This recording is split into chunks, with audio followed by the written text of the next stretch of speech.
오늘 우리가 함께 볼 하나님의 말씀은 요한복음 16장입니다. 요한복음 16장 20절부터 22절까지의 말씀. 요한복음 16장 20절부터 22절까지의 말씀입니다. 20절 말씀부터 봉독합니다. 내가 진실로 진실로 너희에게 이르노니 너희는 곡하고 애통하겠으나 세상은 기뻐하리라. 너희는 근심하겠으나 너희 근심이 도리어 기쁨이 되리라. 여자가 해산하게 되면 그때가 이르렀으므로 근심하나 아기를 낳으면 세상에 사람 난 기쁨으로 말미암아 그 고통을 다시 기억하지 아니하느니라. 지금은 너희가 근심하나 내가 다시 너희를 보리니 너희 마음이 기쁠 것이요 너희 기쁨을 빼앗을 자가 없으리라. 아멘. 잘 아시는 것처럼 저희 가정에는 7살 난 아이가 하나 있습니다. 벌써 7살이라는 것이 믿기지 않는데 시간이 참 빨리 지나가는 것 같습니다. 아이를 출산할 때 다른 모든 엄마들이 그랬겠지만 저희 아내도 꽤나 고생을 했습니다. 일단 제가 곁에 없었습니다. 당시에는 사역지를 옮기느라 아내는 대전 근처에서 살았고 저는 수원에서 있었습니다.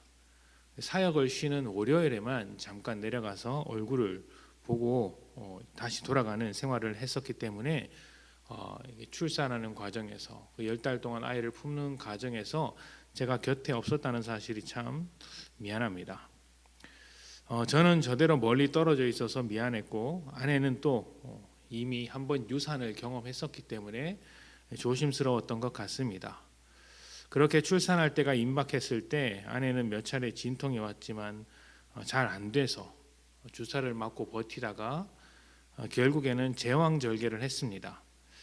제가 기억하기로는 한 3일 정도를 고생한 것 같은데 그때 제가 옆에서 힘내라고 좋은 말을 열심히 해주었습니다. 근데 아내는 그 소리도 듣기 싫었나 봐요. 제가 막 이렇게 이야기하고 있으니까 제발 그 입 좀 다물라고 했던 기억이 있습니다.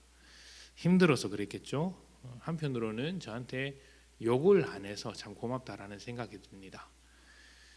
수술을 마치고 마취해서 깼을 때 기진맥진한 모습으로 겨우 이제 몸을 뒤척이면서 깨어난 아내의 모습을 이제 봤습니다.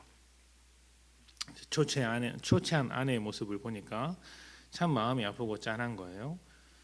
이런저런 대화를 겨우 이어나가던 찰나에 아직 아이가 엄마와 만나지 못했구나, 엄마가 아이를 못 봤구나라는 생각이 들었습니다.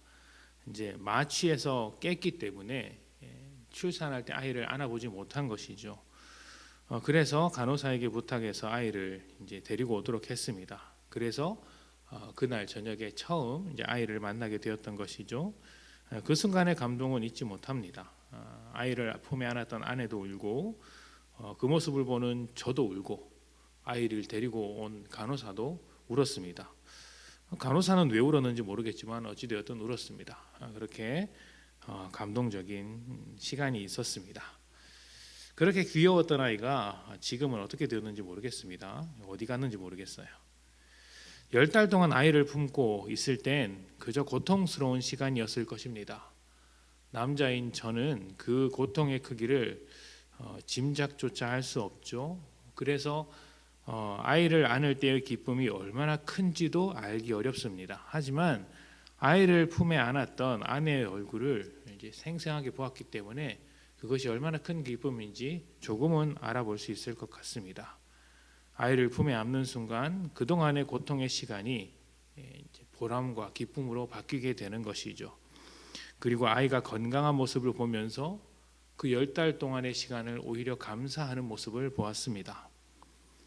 십자가는 부활을 기다리는 시간입니다. 십자가의 고난은 부활의 생명을 받는 시간이죠.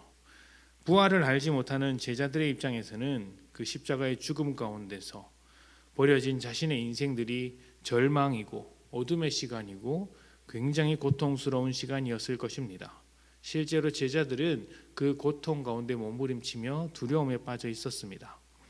그러나 지금 이 말씀, 그러니까 죽음에서 제자들과 이별하고 다시 돌아올 것을 말씀하고 계신 예수님의 입장에서는 그런 고통의 분위기가 감지되지 않습니다. 오히려 지금 예수님은 기쁨에 대해서 말씀하고 계십니다. 부활에 대한 소망이 십자가의 죽음을 넘어섰기 때문이죠.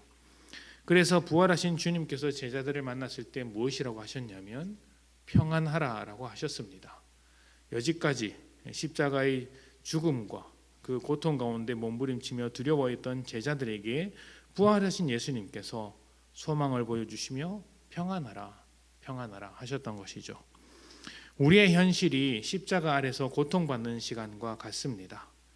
십자가에 우리의 자아를 못 박고 죄를 죽이듯이 우리는 우리의 삶을 통해 꾸준히 죄를 제거하고 있습니다. 구원을 받았으나 아직 온전하지 못한 나를 성장하는 시간 동안 고통스럽게 만드는 그런 어떤 성장통이라고 할 수 있는 것이죠. 부활의 소망이 없다면 괴로움으로 끝날 것입니다. 마치 열심히 일했는데 돈을 받지 못하는 그런 것과 같고 결과가 없는 것과 같습니다. 고생은 고생대로 하고 남는 것은 없는 것이죠. 그런 삶을 누가 기쁨으로 받을 수 있겠습니까? 그러나 우리에게는 부활이 있습니다. 이 부활이 오늘의 삶, 우리가 살아가는 모든 고난과 염려에 대한 최종적인 결과를 완전히 바꿔버리는 거예요. 소망인 것이죠. 우리가 갖게 될 기쁨은 그 누구도 빼앗을 수 없는 영원한 기쁨이며 하나님께서 만들어주시는 기쁨입니다. 말 그대로 누가 하나님의 사랑에서 우리를 끊어낼 수 있겠습니까? 이 소망을 우리가 붙잡는 순간 이 현실의 어려움과 고난은 완전히 뒤바뀌어서 기쁨의 이유가 될 것이고 소망의 밑바탕이 될 것입니다. 현실의 근심과 걱정은 우리의 소망 앞에서 아무것도 아닙니다. 감사의 제목이 될 것입니다. 부활의 소망, 하나님의 일하심과 하나님의 사랑이 그렇게 만드실 것입니다. 그러니 그 사랑 앞에서 소망을 품으시기 바랍니다. 십자가의 고난 그 끝에는 부활의 소망이 있습니다. 이 소망이 우리를 붙들게 되기를, 또 우리가 이 소망을 붙들기를, 그러한 삶으로 인해서 그러한 삶을 살면서 오늘의 어려움을 기쁨으로 바꾸어 나가셨으면 좋겠습니다. 주님과 함께하는 소망이 우리가 당하는 모든 어려움과 고난, 그 고통, 그 힘듦, 그 두려움을 기쁨으로 바꿔낼 수 있도록 또 주님과 동행하는 복된 성도님들이 되시기를 축복합니다. 함께 기도합시다.